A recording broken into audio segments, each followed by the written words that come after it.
Al pie del Ávila majestuoso, a 920 metros sobre el nivel del mar, en un valle de verde geografía que se abre de este a oeste, surge Caracas, la capital de Venezuela.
And now, our feature presentation.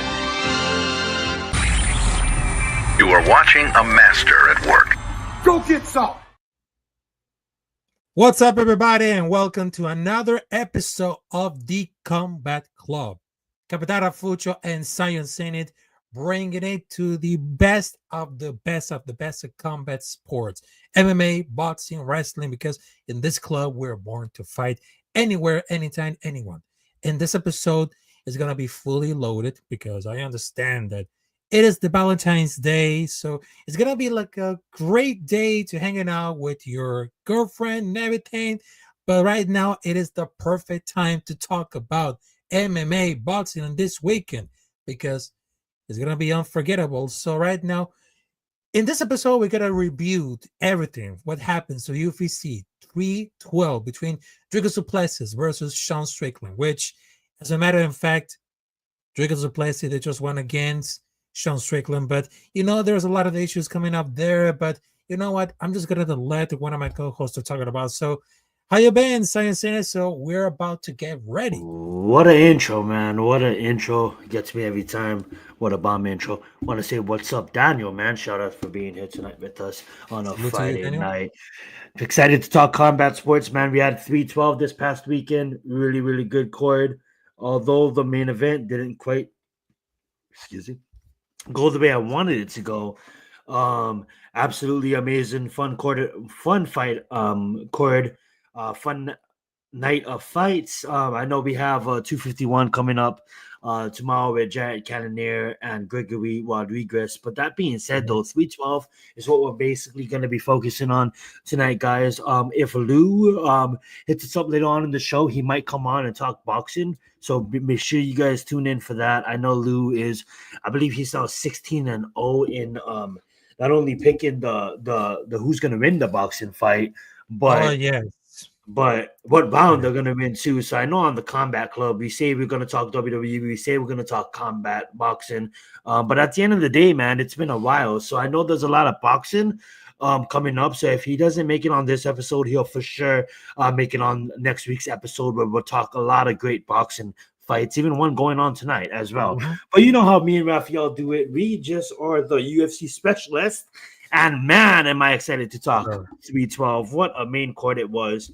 Back over to you, Raphael. You go ahead and begin, and I'll just follow you, man. You lead, I'll follow. Exactly. Because for this moment after UFC 312, I mean, there's been like a lot of surprises, shocking, but also it's been like something that I wasn't like really interested in at all. But I'm not gonna lie, because that event, it went so good, but there are some movements that it came like some weaker, because I know between the fight between Dricus du Plessis versus Sean Strickland, wasn't that really excited, because it could have been like, but holy shit, I mean, just like completely new to the UFC, and I know they're writing enough. I mean, that happens a lot, because I know that after Easy losing to Sean, that's one of the worst things to happen to the middleweight. And then 1 year later, they just got Sean Strickland losing against Dricus du Plessis. But I was like at a night, but I was like, holy snap. I mean, you can't even talk about what's happened because of Stackatum was over the leg. I mean, sometimes those fighters they look very skilled. I mean, that's 50 minutes. I mean, if it continues to like a curious experience, like it'll be pretty good. I mean, with this like the actual ring time, that was pretty like a performance against the undefeated. That it looks good for himself. I mean, I respect all those fighters that find the time to go to improve the skills and everything. But I know that so far for everything. I mean, they just came like at the main card between all those fighters. But it's kind of like very realistic. But between for those fighters, Rico's placing, I mean, that can be like something interesting. I mean, the most are rank just to not train them because I understand that some fighters, when it comes to the main event, they were going to like a real bad shape. Just carry on talking about it because they're not like big like the Blades or Pod or Fedor, but mostly like one of those fighters are trained regularly, but they have a bad diet. And for that reason, I mean, most of those fighters, they believe to the hype and they don't train like at a much faster and everything. Probably very similar. That happens a lot because I know that between for like the half of the card at the main event, they just really suck. But generally, I mean, if they have like a defense, they will be like a better fighter that he won. No, I just said that what an amazing night on that. Anytime there's two people fighting in the cage, I can't wait to watch. But to be completely honest with the fans, I mean, like for the people, for the chat, I mean, like it has been kind of underwhelming, this start of the year. But at the end of the day, we did see some special moments on the court. But I will be honest, 312 was kind of lackluster in a sense. When you look at the main event, I would say this: DPP is a tough mofo, and he has my respect. I would say Sean Strickland showed up ready to go, and no matter what, staph infection or not, Sean Strickland was never gonna let that stop him from showing up to the fight. And to be honest, when he got to the fight, he definitely, I almost gave him the first round. But the second on, DPP absolutely controlled that fight. If you look at the stats, it is pretty easy. It looks even, but that's why they say stats can lie. If you look at Sean Strickland, he had 128 total strikes to 263 thrown. DPP had 149 to 316 thrown. If you look at the significant strikes, this were really both fighters kind of pushed the pace, but that's what DPP kind of separated himself a bit. His awkward movement, his awkward style. You're not supposed to win. If someone was to show me tape of a DPP and not tell me his record and just show me like not even highlights, just him fighting, just him shadow boxing, I would not think this guy is world champion, and somehow this guy is world champion. That being said, though, he did break Sean's nose pretty badly in the third or the fourth. I forget what round it was. I think it was the third. And Sean Strickland tried to pop it back in, but he popped it back in the wrong way. And it just looked pretty nasty. I'm like, dude, what are you doing? Yeah. But at the end of the day, man, Sean Strickland is a tough mofo. It goes to show you, I'm not even trying to take anything away from DPP, but it goes to show you how good Alex is, because Alex straight knocked Sean Strickland out cold, and DPP now had 10 rounds with Sean Strickland.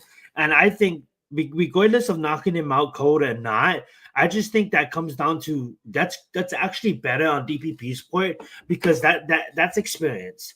As a champion, you kind of want to be tested. You kind of want to be tested because the question is, man, this guy, a lot of the times for these up and comers, the question is, man, this guy's not battle tested.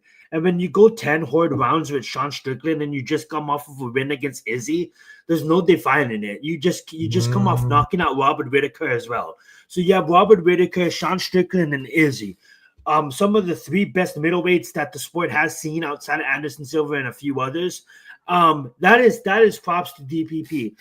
His legacy will forever live on at middleweight if he does decide to go up and try to challenge Alex. I know there was a call out at the end of the fight, but right now you're 23-2. You never lost in the UFC, and you just came off of a performance that I would say is better. I'm not even trying to be a hater. It's better what Ilya just did at featherweight.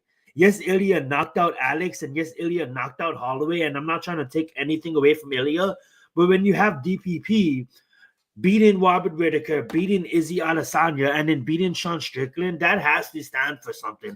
And I honestly don't think that DPP is getting the respect that he deserves. So I'm gonna be a loudmouth about him, and I'm gonna fly the DPP banner because as much as I wanted Sean Strickland to win this fight, I will say this: whether you hate it or not, DPP knows how to win, and I'm gonna be rocking with him for his next out, whether it be going up. I think that kind of scares me. I don't know if I want to rock with him if he moves up, but whoever wants to challenge him at middleweight, I guess it's Shemaya. Shit, damn, that's gonna be a tough one. But who am I to pick against the champ? So I'm gonna say I'm proud of him, man. As much as there was a lackluster, he did get the job done, and that does count. Getting on to Weili Zhang and Tatiana Suarez, I'm gonna let my co-host get his thoughts on it first because I don't want to hog the mic. Go right ahead, Raphael. Yeah, between for like Tatiana Suarez versus Shaylee Sean, I mean, that was like very impressive at all. But I mean, Tatiana Suarez, she fought like a lot of things, but don't be surprised because she had to fight those hands with ultimately with the single to choke that will stop like blood to the brain, but unconscious. But between for all that fight, I mean, that was just like hitting a wall. I mean, for that reason, I'm both fighters. I mean, they just mostly were good because I know that Tatiana, she just ran out of the gas because I was like more shocked how ineffective when it comes to like anything. I mean, Sean looked phenomenal. I mean, the other hand, Suarez, it looked really bad with his hand because I understand that her takedowns had no setup and she was just like bum rushing inside. She haven't had the underhook on the bottom and the bunch of unable to rest it up. But I know that Suarez, I mean, they actually doing in that. But everybody that took it at being Sean is unbelievable. I mean, she gave like a master class in another level. I mean, Tatiana somehow forgot this is called MMA, which is the mixed martial arts. And she was spamming the same takedown all fight long. But you got to bring it more than one move because it's not only just one movement, but also you can prevent something. I mean, there's all there for those movements because I know the Whaley defended 14 of 15 attempts. That's really insane because many of those fans are over half of the decade to see Tatiana finally get the title shot, but only for to get dominated. But defended 14 takedowns and completely took over the first one. That was just like a really amazing performance. I mean, the most explosive fighter that I will see at 115, and she got out of the case to be like a top 5 female fighter of all time, and she's got 35 years old. I mean, she's still bouncing, just like a fit. I mean, I'm very impressed. I mean, she got like the most skilled woman fighter ever, but I couldn't believe that. I mean, there's a lot of respect for the champ. I mean, will it show other levels? I mean, that would be a very competitive, close 50-50 fight, but she would have loved the grappling since the loss of the Rose. But I'm not really sure if we can bring like a third fight between them, and she will be massacre Ross at this point. But I know that between Charles and Shane, could we have the rematch against Valentina Shevchenko? But how? Because she opened out like a decent favorite, but they had some respect came out of Suarez, and even after the lines surrendered the way. But I know that Suarez, she became like, I don't know, like a lackluster because one of the worst performances that I could see because someone to get in the title shot. Her wrestling was awful. She did the most telegraphed wicked shots because her striking was terrible. She had zero defense. And somehow, Shaylee Shot, they just proved the entire world that she is the best. Yeah, dude. This is definitely, we're living in a time where, there's so much times we look at a female fighter and we almost want to overlook them due to the lack of competition in the female division.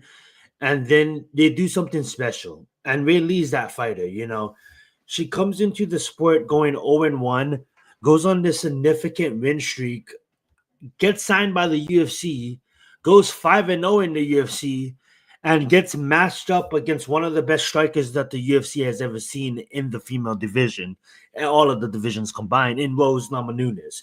Obviously, coming off of that big win against Joanna, you're thinking she had all the momentum coming off. I believe she fought Trisha Torres in the wake of that. She fought Jessica Andrade in the wake of that, and the all hype was her defending the strap. But she takes a loss, right? She takes a loss. That's another story for Rose. Rose is such a special fighter, but I don't want to lose track of my point.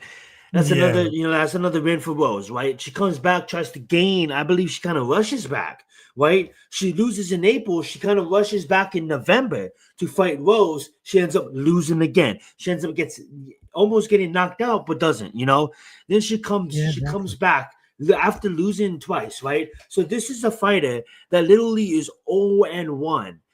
She goes 21 fights in a row without losing, and then she loses twice. So now she's 22-3. And then now this is a 21-3. I'm sorry. Now this is the fighter that just kind of honed her skills. And this is why I respect Ray Lee so much. And this is why I think she's gonna go down as one of the goats in the female division. That's right. Straps in her seatbelt and she gets back to work. And now she's on this amazing win streak. I believe she's now on a 5-fight win streak where now it's the second generation of fighters. Think about that, guys. There's only a few champions that live through generations of fighters. And I know her time is much shorter than the other champions. Yeah. But this is a fighter that literally fought through a generation of old timers. Basically, I wouldn't say retired old timers because they still fought. But now, I believe she fought most of the old timers back in 2020, 2019, 2018. Now, in 2025, absolutely showing up these new up-and-comers. Obviously, Yang was before that in April of 2024. But then put some respect on Ray Lee, man. Like, everybody... I don't know if everybody had it, but I would say 60%, 70, 80% of the community, including myself and Vegas and my co-host, had Tatiana win in this fight. And not only am I surprised, and I'm not surprised at the fact that she pieced her up. I'm surprised at the fact that she stuffed takedowns easily. Like my co-host said, like Raphael said, 14 or 15 stuffed. She got one early on in the first round. And looking at the first round when she got that one and all she did was control the ground, you thought like, damn, Ray Lee was almost, damn, Tatiana could win this fight. Yes, Ray Lee got the late reversal, but you're thinking in your mind like, damn, Tatiana could win that fight. But oh boy, was I wrong. Yeah, exactly. And to be honest, right now, Sean Whaley is basically like the female version of. Oh, she good. Yeah, she good. She had completely well-rounded and dominate just like a counterpart her peers because she got good technical strength and athleticism. She transformed herself into like a life despite that not being her background and started out wrestling everybody, even though supposedly the credentialed ones. So far, one of the all-women's MMA champions so far all the time. She definitely is going to go down as a GOAT, and I just think that, we got to start putting some respect on these champions' names. at least I'm just talking to myself at this point because I'm so disrespectful at times. But if you really think about it, DPP is now, 23-2? Ray Lee's now 26-3. Why does it take a guy from Dagestan to come and recognize and we all worship them? You know what I'm saying? I'm not trying to take anything away from Islam, but why do we all worship Islams and when Islam comes and you know what I'm saying? It's almost like we all love the Taporias, right? The Ilias of the world, right? We all love that. But then it's like, man, for a 312 for the middleweight and the women's strawweight divisions, it's almost like, hey, they some tough mofos too, you know what I'm saying? These are mofos on the streaks too. That's the difference, right? Ilya just got his. These are mofos on streak. And why is it the only mofo that we care about when it's on the streak is in the lightweight division? I'll be honest with you, right? It's only in the lightweight and the light heavyweight division that we care, right? In Alex and in Islam we trust. And I guess because Alex and Islam been putting on shows. But I mean, like, put some respect on the Ray Lees and the DPPs of the world. Getting into someone that I knew was going to get knocked out, that shouldn't have got knocked out, but guess what? He got knocked out, was Tafa. Here he is. You know, I'm not trying to be mean. I believe me and Rafael predicted this fight. This guy just doesn't. I mean, like, I don't know. There's levels to this shit, and I just think at the heavyweight division, I thought we moved past this kind of shit, but I guess we still have this kind of shit. What I mean by this kind of shit is a 500 fighter. I thought, you know, you look at the heavyweight roster in 2025 and you're like, oh my God, you could take anybody in the top 15, move them back in time to 2009, and they'll take out the champion. That's how talented the heavyweight division got. And then we have Tafa, and I'm not trying to disrespect Junior and Justin, the one who just fought, but you have a guy making his debut who literally hasn't fought anybody. There's nobody on his vet. There's nobody recognized. Obviously, there's somebody's, but there's nobody recognizable. Should I back up? And there's nobody recognizable on his resume. And you just gonna get him come dog walk you to the fence and elbow you? It's like, bro, you're a UFC fighter. Like, how did you not see that coming? I'm not trying to be mad crazy here, but at the end of the day, I mean, like, Tafa, this was my problem with him, and look what happened, Rafael. So I'm gonna let you take that over. Welcome, James. Raiders, he said. I'll let you do it better than I am. Yeah, I'm a Giants fan, but go ahead, my man.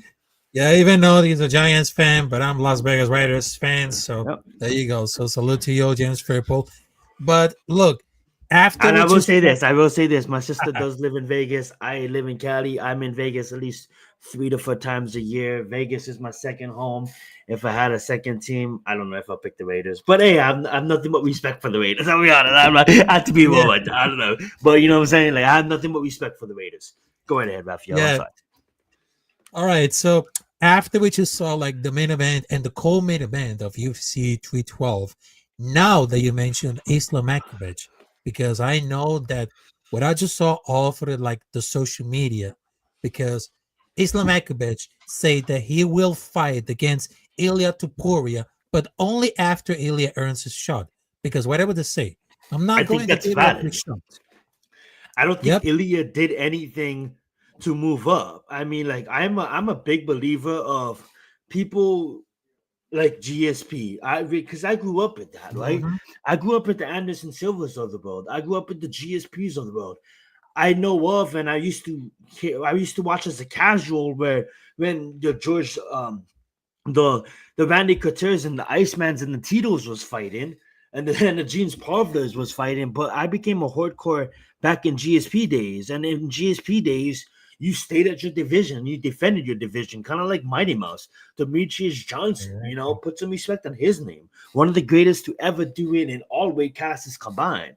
I believe he had 13, 12 or 13 title defenses. Anderson Silva had 14. So it's almost like I'm a big fan. And you look at a generational guy like John Jones. I'm a big fan of people defending their strap. I get what Ilya is saying. You know, well, I took over the division. I technically beat the 2 best in the division. But yeah, you beat the 2 best in the division. But at the end of the day, the 2 best, nothing against Alex and nothing against my favorite fighter on roster and Max, those 2 best is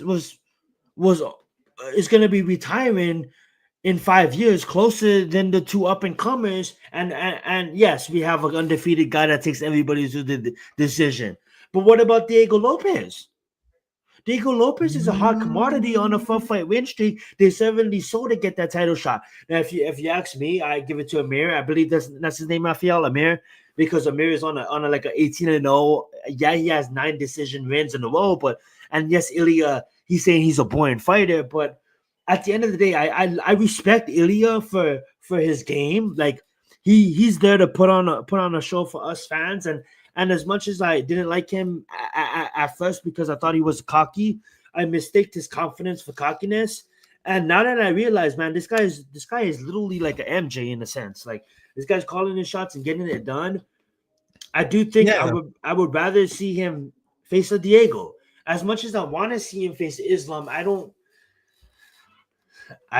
think there's levels to this shit, and I think he's almost out of his boundaries. Who am I to say it because he's undefeated, but I just don't think he has the size for Islam. Islam's battle tested, and not saying that Ilya is not battle tested, but I think Destin Poirier hits harder than Alex and Max. And if Destin Poirier can't knock Islam out, I don't think Ilya would be able to knock it. I honestly think Destin Poirier at his full strength might hit harder than Ilya. Ilya has better technique, hands down, way better technique than Destin Poirier, but Destin Poirier is a dog, and if you can get past Destin Poirier, and if you can get past like Manny Pacquiao in a fashion like, well, he number 10, I'm supposed to do that. What I'm gonna let number 10 take me to decision. I just think Islam is where Ilya wants to be, but if I'm in Ilya's camp, I'm just saying, brother, like there's no need to rush this fight. Like there's no need to get a loss on your column before it needs to come. Like obviously he could go out there and he could beat Islam, but I just think that as strange as this sounds, I don't think Ilya has even reached his prime yet. And I think this will be a better fight with Ilya in his prime. I think right now Islam beats Ilya, but I think if this fight happens in 2 to 3 years, Ilya beats Islam. But by then Islam's probably going to be retired. And we all thought Usman was going to be the up and comer, but honestly, I'd rather see Mawab go up and challenge Ilya than Ilya go up and challenge homie Islam. But if you want my honest truth, as much as I want to see homie get his title shot because he's undefeated, I think as a fan and as an entertainment value, as a promotion, you book Ilya versus Diego Lopez. I mean, oh yes, I would love to. I would love to, because you know why?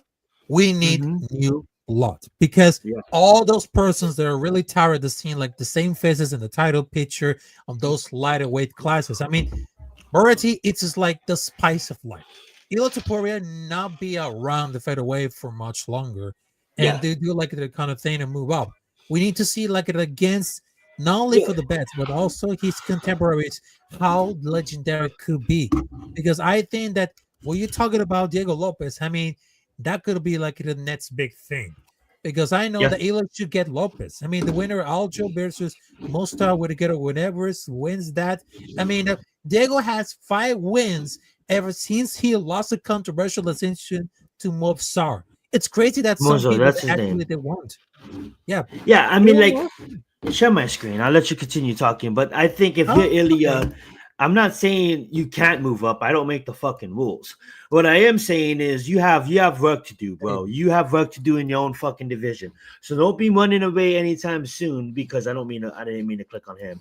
Don't be running away anytime soon. And I don't think he's running from anybody. But I'm just saying this. I mean, like, these two right here, I don't really count Yarrell, like all of that. You know, no.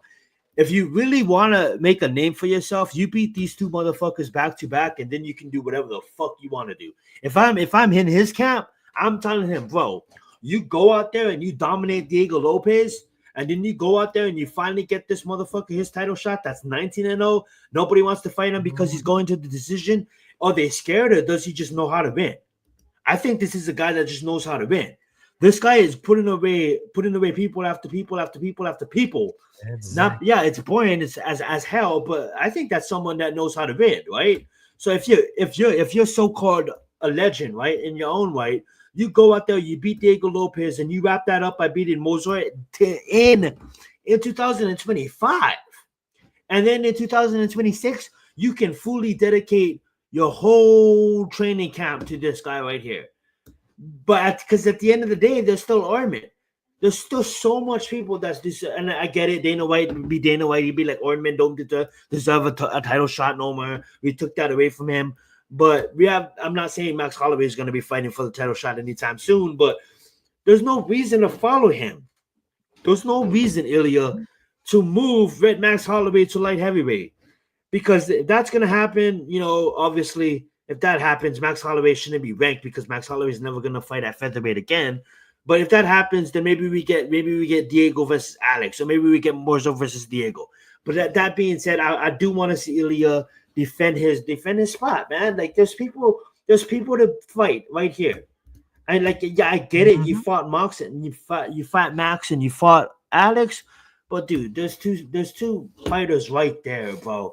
That for me, I get it. Everybody wants to add Islam to your resume, but for me, you add those two fighters to your resume, bro, you might go down as the best featherweight of all time. Exactly. If not, you know what I'm saying? Mm-hmm. Yeah, and I'll let you talk, but I'll be right back, broski. I'll be right back in 2 minutes, all right? Actually, a minute, but you got it. And I'm very glad that you just brought everything in attention to share the screen. But I mean, they just need to defend their own division. I mean, I don't like to decide to jump divisions like this is boxing. I mean, you can wipe out the division when you're thinking about moving up, because I don't know that if a double champ has a better legacy than the champs had 7-10 title defense or their division. I mean, that's very much impressive, that getting free title shots at higher weight classes. I mean, where you don't even have to risk your belt, but also highly disrespectful for everyone else in the division grinding their asses off to get a title shot. But it seems that it couldn't make it happen. I mean, the question, how is going to be Superior defend? I mean, they're going to sit around and wait for Spain to fight Bulk or anything Diego Lopez. I mean, they're very close enough to announce everything, but he has it a very doubtful. I mean, it's going to be like between for like Lopez versus Il Tupuria. I mean, if they had to, because no one wants to see Bulk get knocked out again. I know that Bulk is a great champion, but he got knocked out of the second round because it wasn't like a close split decision, like in a knockout.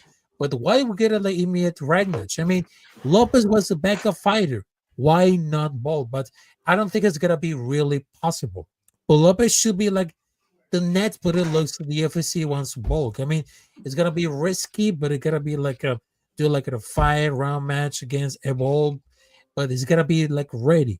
But personally, I mean, they have more than 3 or 4 title defense before getting the shit to become a double champ. I mean, it's cool, but the first time with the fighters hopping around and holding the division was getting too much. But between for Diego Lopez, I mean, could be ready defensive yet. I mean, Ila Topuria doesn't want to like anything happens because Diego sometimes get wild. I mean, when you go work out this favor, you never know. But it's gonna be still recovering. But if he wants to step up and fight, consider the circumstances leading up for the first fight, which actually happens. I mean, he really deserves that match more than anyone. But it's gonna be really shaping it off of the fights. It is not even November yet. But I concernedly that if we want to see like the division fights, if Lopez want to smoke that pack, I would rather to see that. Because that would be like a huge impact to everyone.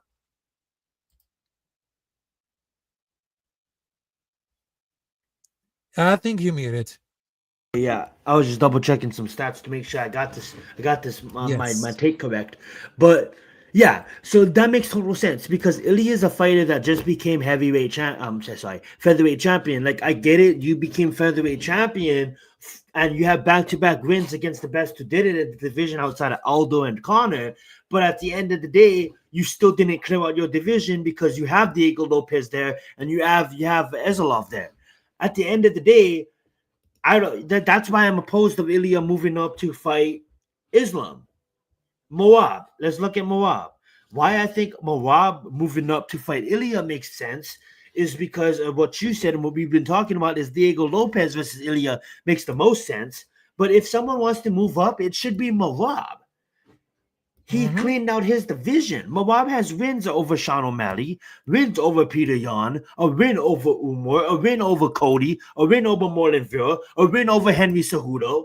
The only motherfucker he didn't fight in the top 6 or 7 is Homie Davison. But Homie Davison just lost to Peter Yan. So why does Homie Davison get a title shot? So if anybody should move up, it should be Moab. Because Moab literally cleaned out his fucking division in a sense. all the way down to did Moab even fight fucking Rob Font? I guarantee you he probably did. No, he didn't. But at the end of the day, there's shit to be said. You know what I'm saying? Moab beat all of those motherfuckers right here besides Davis and Figueroa. So who the fuck do you feed to Moab? You feed him Ilya. It makes fucking sense. But you can't do that because there's Alex in the way, there's Diego in the way, there's Mustafaev in the way. So that's why it's like Ilya.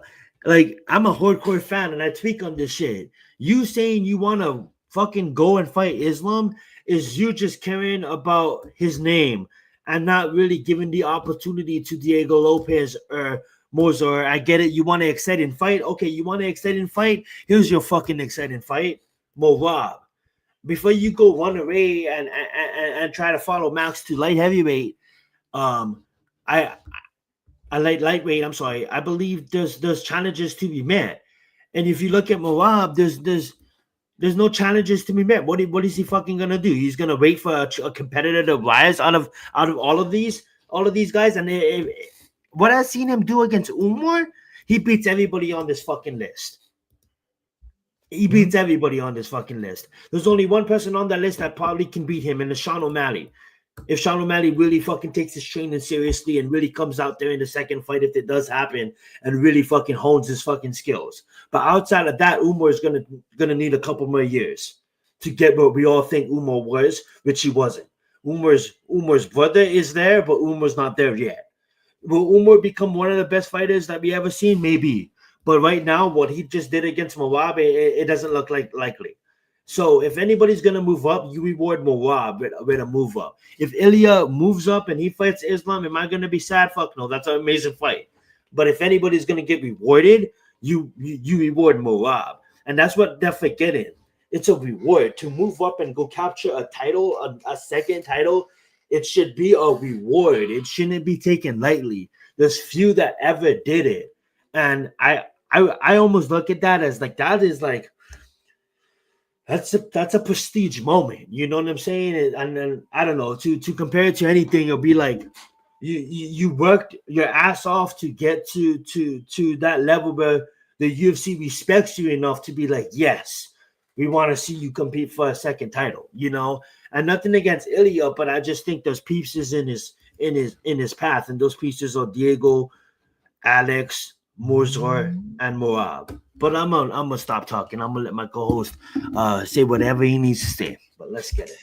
Yeah, and of course, I mean, there's a last thing that I just wanted to tell it about when you brought Sean O'Malley. I mean, honestly, what I just saw between this one, I mean, basically he's like a striking genius.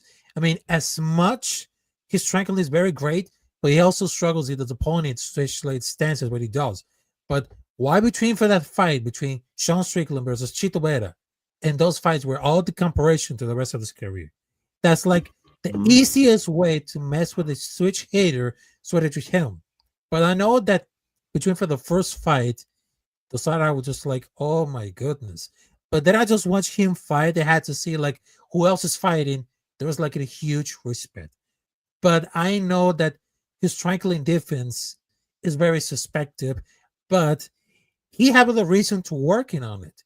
I mean, actually, because they seem like it go for like the space, go to the straights and cross up. I mean, he really presses it. I mean, a glaring weakness grappling in defense when it's getting pushed. And we're able to guys for like the clinch in case like it a range no field. I mean, he really can do very much. I mean, actually a decent grappling, pretty ground on the ground. I mean, they have the really seated, utilize too much. I mean, that's not really at the same level as Aljo in that department. I mean, his best chance to crack Allen and get early. I mean, he can make like very attempted to the shoot, but also he uses strength to keep getting close. But I know that he could be like a real one.